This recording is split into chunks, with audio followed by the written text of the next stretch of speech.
Hello, my Bill for Thousand Nation. How's everyone doing today? Hopefully, everyone's having a great day. If not, I hope it gets better from here. We are back with another That Chapter. This one is titled Predator Stalks His Victims on Twitter Before the Unthinkable. The Unthinkable! Alright. I'm excited to get in today's video. If you guys are excited as I am, please go ahead. Turn them lights down low, put on something comfy, cup with something special. Let's get Predator stalks his victims on Twitter. Let's get diabolical. Because that's not, don't fuck with Twitter, man. X. Sorry. Don't mess with the X. Alright, let's go ahead. Turn them lights down low, put on something comfy, cup with something special. Yeah.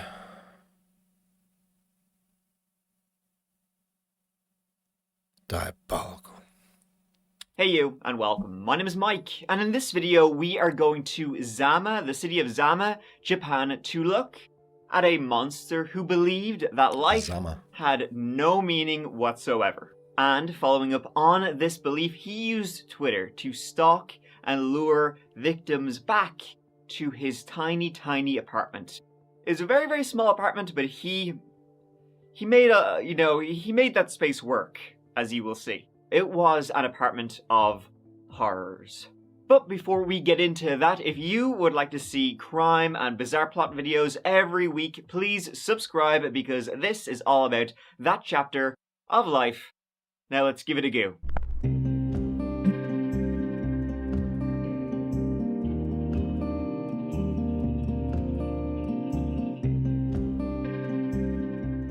The city of Zama, it lies in the Kanagawa prefecture, which is part of the Tokyo megalopolis region. I mean, the city of Tokyo, it's just so sprawling. It's kind of hard to say when the city actually ends and becomes another. That is where Zama lies. Now, Japan, it's pretty well known for being, quite safe, not very many killers there, so when one, when it hits the news, it tends to be quite shocking. And then, usually the killers that hit the news tend to be quite shocking themselves. It's always, like, mad stuff. This is one of them, and it is the story of Shiraishi Takahiro, who was born and raised in the city of Zama, a man who would later be dubbed the Twitter Killer. He was born on October 9th, 1990, and growing up with his parents and his younger sister, he was basically described as a pretty quiet, unremarkable child. He kept, to himself. I better say, he just looks like a regular everyday person, man. That's creepy. He went to the local elementary school and the local high school. In class, his grades, they weren't great, they were terrible. Pretty much like he was the kind of person where not many people would really remember him, but he worked as hard as he could. He never missed a day of school. Outside of the classroom, he was on the baseball team, he was on the track team. Not really like a star athlete, and nothing really about him stood out. Like, people would later say about him, he was, a pretty quiet guy, the kind of guy who would rather listen to you speak about yourself than speak about himself. But one thing that was like a little... I'm like that. Just a little bit off was that Takahiro and his... No, like in real life, I really am. I'm not a big talker. I don't enjoy it.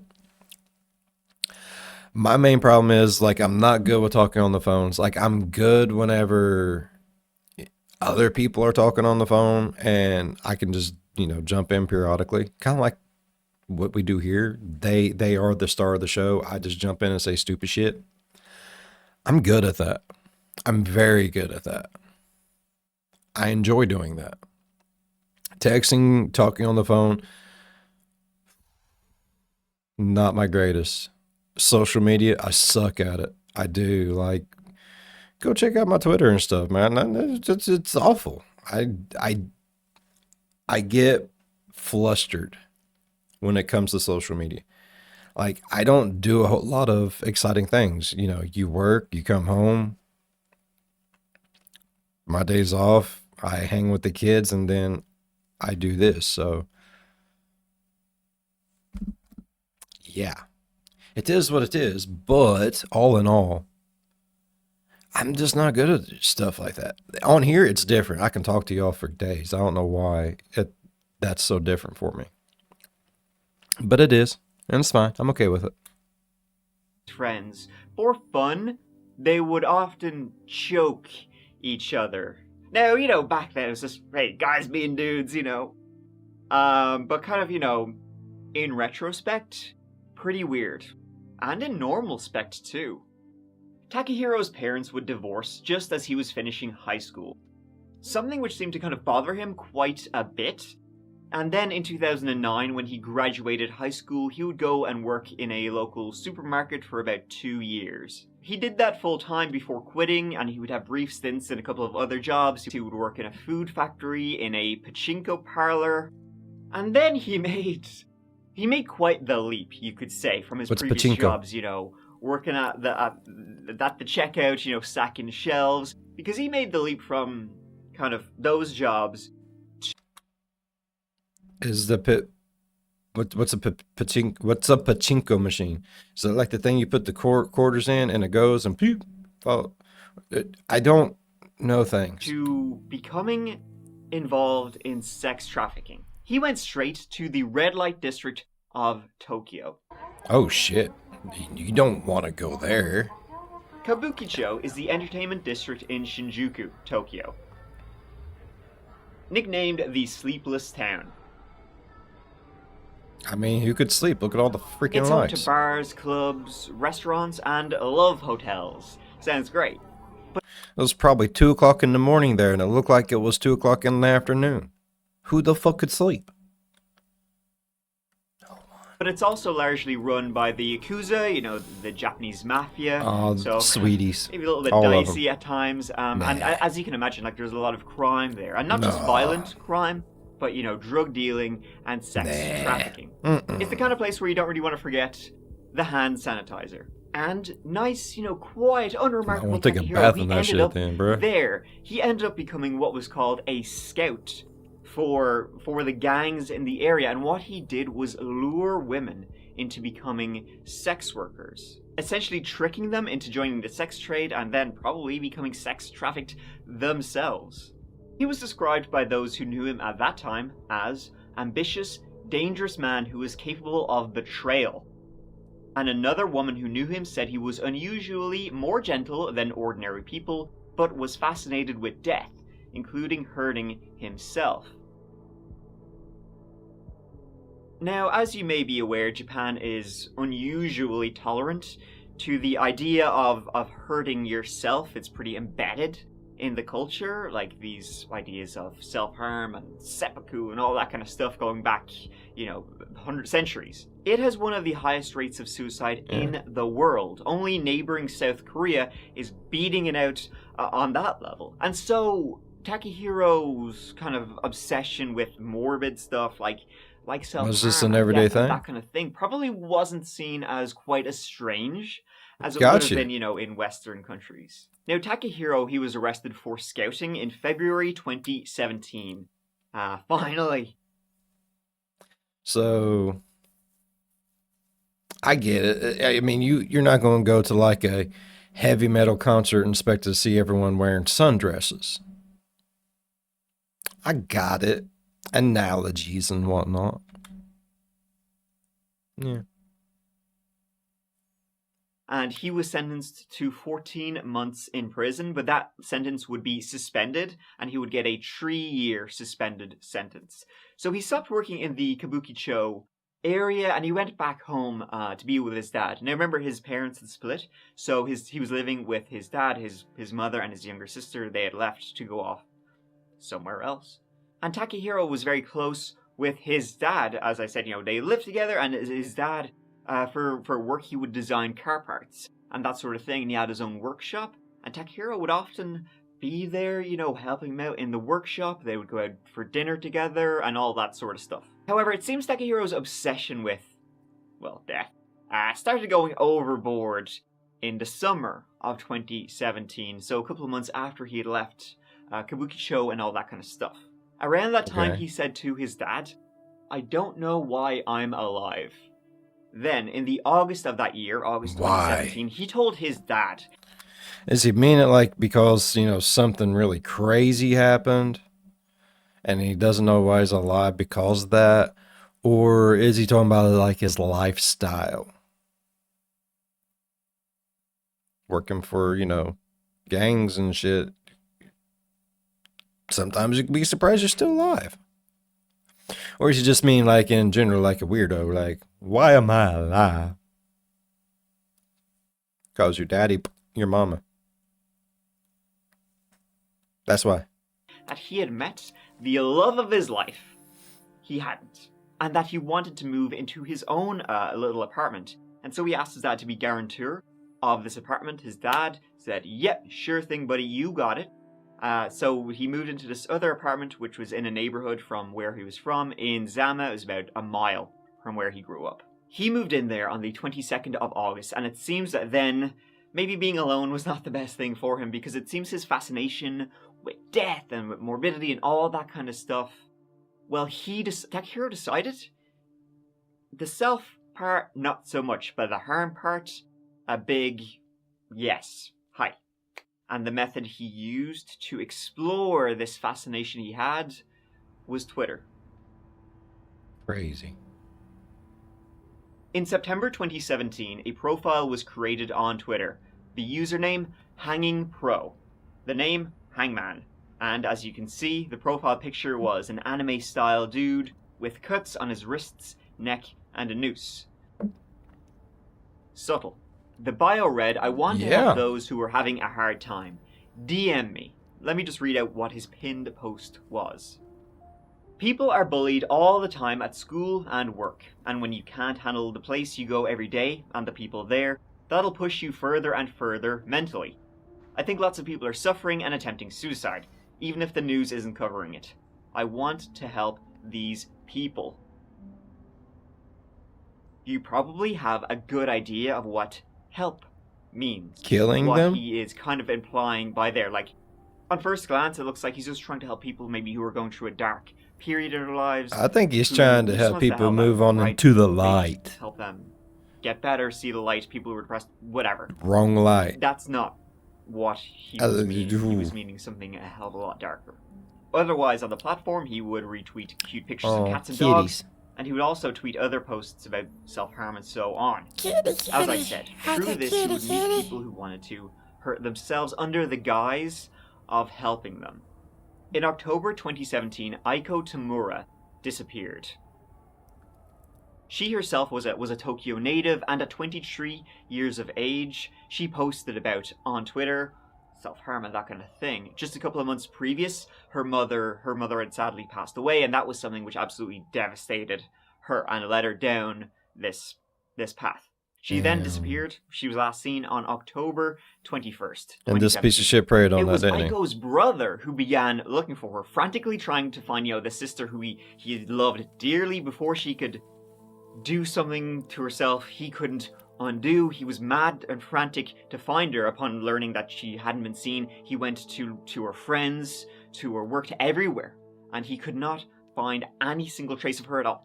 Twitter is huge in Japan. It's much bigger than the other social sites like Facebook, Instagram. Twitter's way bigger. So what Aiko's brother did, in his desperation to find out where she was, reading what she'd been tweeting about and fearing the worst, he then went to her Twitter to see who she had been interacting with. And then what he did was he managed to get access to her Twitter account. He figured out her password, and he saw creeping hard. She had been DMing Hanging Pro. Oh, fuck. Aiko's brother then he took all of this to the police as, strong indications that something horrible had happened. Yeah. See, Aiko had contacted Hanging Pro back in September. She contacted him about doing a suicide pact, that she didn't want to go alone. It was then a month later, on the 23rd of October, so a couple of days after she'd last been heard from, that CCTV would capture Aiko and Hanging Pro at a train station and then walking towards his apartment.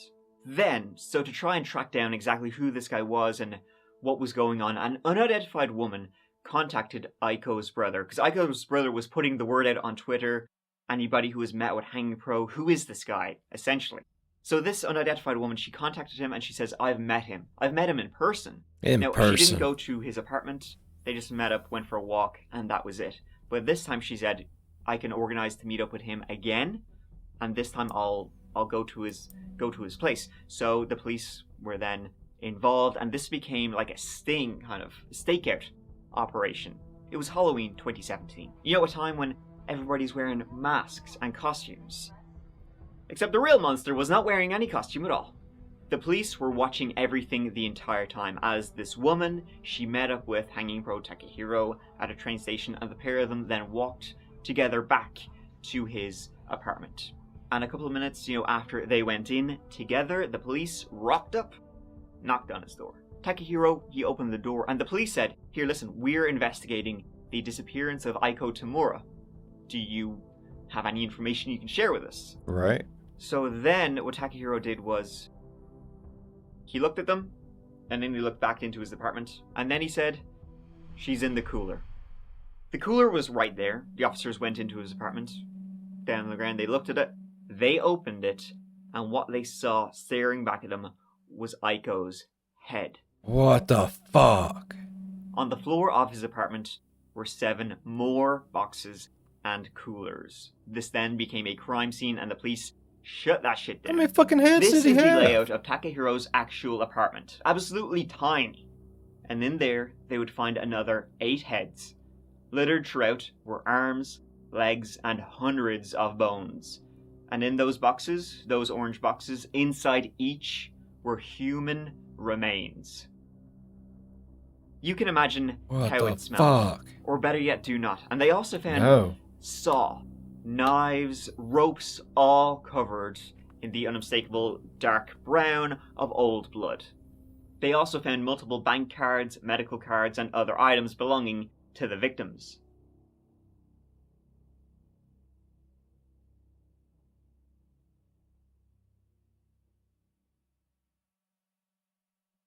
Neighbors would say they smelt foul, rotting flesh coming from his apartment and the bins that he would use outside. Takahiro, he would dispose of the flesh and the organs, but he kept the bones. He also tried to discover what he disposed of with kitty litter.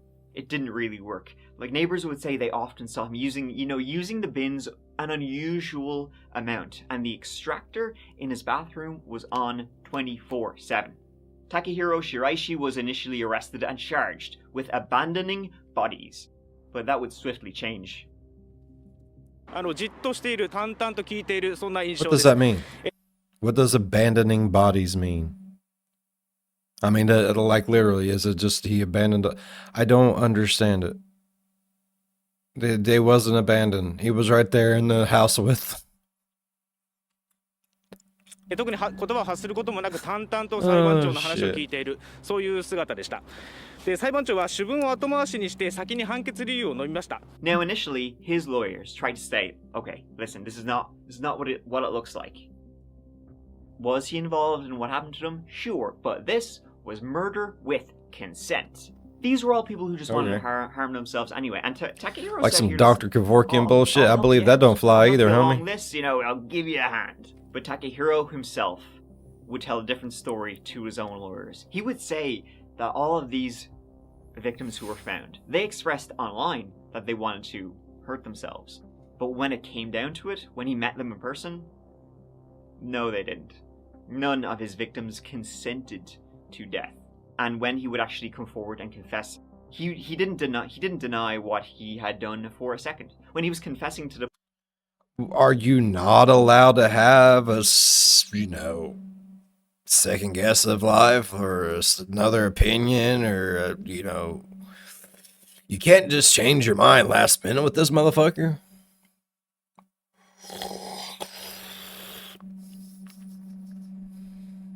That's some bullshit. I change my mind every 5 seconds. I have ADD, ADHD, homie. I can't make up my mind for fuck. Police, he said it had nothing to do with self-harm and that kind of stuff. He murdered these people for 2 reasons. For sex and for money. He did it because these people, they couldn't turn him down. And he also would steal all the money they had and whatever he could sell. Of the 9 victims found, 8 were women. 1 was a man. The boyfriend of one of the women, his first victim, see, he had met up with this woman after Hanging Pro had been DMing her online. They went out for dinner and drinks, but Takahiro was a little bit annoyed when her boyfriend joined them also. So then, a couple of days later, he messaged this woman again, and they met up alone. She went to his apartment, and she never left. A couple of days later, the boyfriend showed up to Takehiro's apartment saying, where's my girlfriend? He went inside also, and did not come back. What he would do was invite all his victims over. He would then drug them with alcohol, sleeping pills, and tranquilizers, and then when they were unconscious, he would strangle them to death. And then to dispose of their remains, he would cut them up. And he said that his first victim, it took him 3 days to dismember. But after that, he had it down to 1 day to dismember them. The oldest victim, 26 years of age.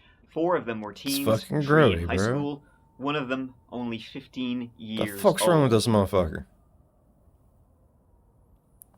It was 9 victims. At least he over hasn't 2 eaten none of them. months. As soon as he moved into that apartment, he started looking for victims online, looking for people who were vulnerable. Essentially, people he felt he could lure over with his page that was all about self-harm and that kind of thing. He would DM them, start chatting, talk about what they would talk about, and then he would get them over to his apartment, drug them, kill them, chop them up, keep parts of them in his apartment. At trial, Takahiro fought his own defense. He said, nope, the indictments are true. Everything the police said is true.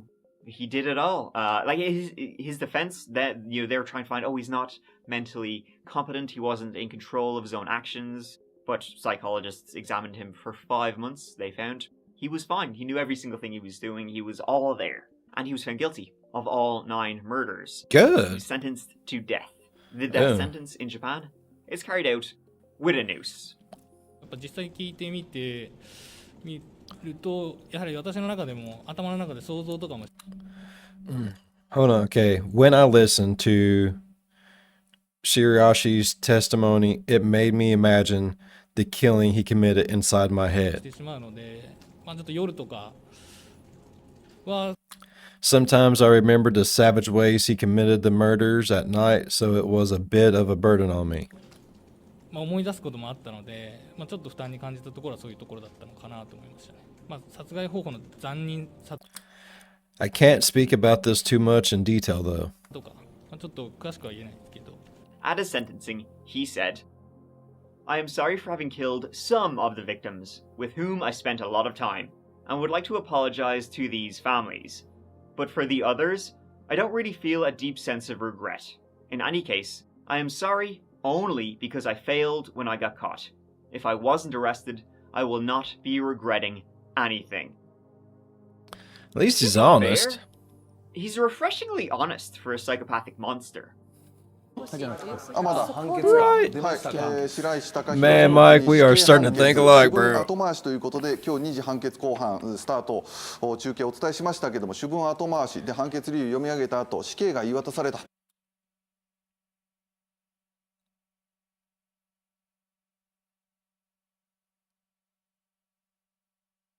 It's you're saying pretty much like what is death penalty and everything is going to be. The start of the Rainbow Judgment trial today, but after the judgment view was read aloud, the death penalty was handed down. The defendant has been 強盗 sentenced 強 to 制性交殺人などの death. 罪に問われた白石貴弘被告に対して先ほど死刑を言い渡しました。その時の白石被告の様子ですが、椅子に座ってじっとしている、淡々と聞いている、そんな印象です。特に言葉を発することもなく淡々と裁判長の話を聞いている、そういう姿でした。で、裁判長は主文を後回しにして、死刑判決が出たとしてもこれは控訴しないと、そういうふうに話していて、その判決を受け入れる姿勢を示しています。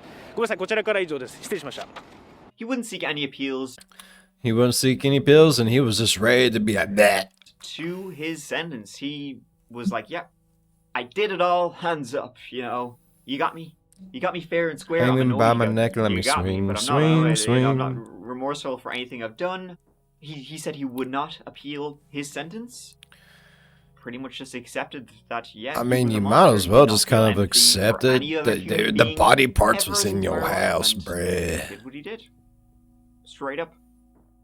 This is, once again, Straight up like we've fuck. seen in other stories of monsters prowling the internet, a story of a man seeking out some of the most vulnerable in society. Unfortunately, monsters do exist, and he is most definitely one of them. Someone who is never sorry about what he did, only that he was caught. If he hadn't been, he would have kept it up. Takahiro was a creature who embodied the darkness, like a spider who hid in the pits of despair, finding you when you were at your most vulnerable, luring you into his web, and then devouring whoever he could. It's an incredibly tragic story of these 9 people who just wanted someone to be there. They thought there was no way out, and when it came to it, they knew life was worth living. Unfortunately, that spider Takahiro already had them in his grasp.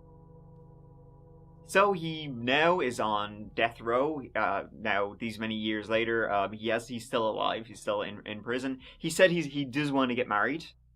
He gets fan mail all the time. He hasn't responded to any yet. I guess he just hasn't been the right one. But he said that, you know, yeah, looking to get married. So that'd be pretty cool. Okay. Good luck to whatever unlucky woman that is. Right. Poor Thank thing. you so much for watching. I really appreciate you being here. Thank you so much for having me, Mike. I really appreciate being here myself. I love it when you invite me onto your show, bro. All right. I really enjoyed today's story. Thank you so much for the suggestion. If I didn't say it at the beginning of the video, I do apologize. This was actually suggested to me by a subscriber. I enjoyed it. Thank you so much. All right. Like I said, I really enjoyed it. Hopefully you guys enjoyed it as much as I did. And if you did, please go down there, leave a thumbs up. It really helps the channel grow. While you're down there, if you want, go on over and slap that subscribe button. Become part of the B5 Nation. We do some crazy stuff here, bro. If you want to know when that crazy stuff happens, ding that bell. It might work for you. It might not. But if it do, jump in on one of my premieres, get over in the live chat and be like, hey, Bill, you know something?